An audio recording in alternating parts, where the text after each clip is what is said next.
It is a foggy and quiet and very calm morning in central PA after we've had a lot of storms. That would be a nice opportunity to take a look at our Amsonia Blue Ice after the flowers have fully opened. For reference sake, there's my hand.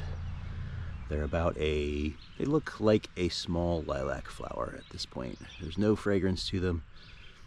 Kind of get a sense of this plant being overall about a 18 to so inches tall and about 24 inches. It's a little bit more egg-shaped.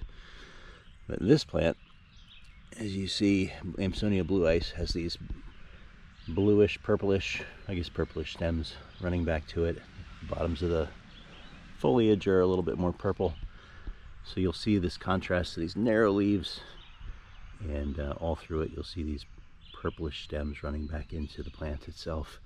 We didn't mention before, but this is an awesome rain garden plant. Works well with companion species like grasses and other things where it'll soak up moisture and it'll take full inundation with rain, and then it'll come back and be a nice plant. Probably not in the bottom of a basin in a rain garden, but it can work well on the edges and the top where it's not soaked all the time. So if you didn't know better, you would say this plant looks a little bit like a spirea without the flowers on it. Has that same kind of spirea-like leaf, real long and narrow. Underneath it and over to the side, that's blue ice. There's another species that we should look at. It's not quite as far along. This is Amsonia hubrichtii.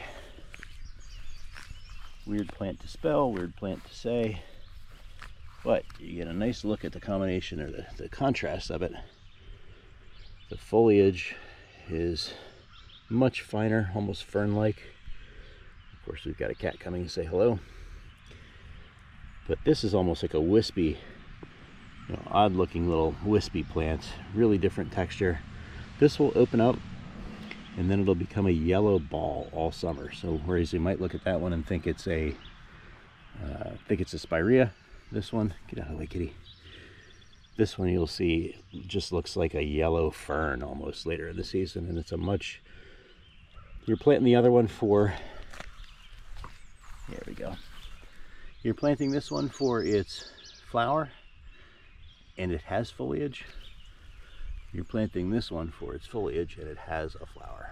So that's probably the two best ways to look at the combination of hubrichtii, which is here, this narrow yellow, or going to be a yellow one, and this one, which is spirea-like, which is a little bit more bold, more texture on this one overall.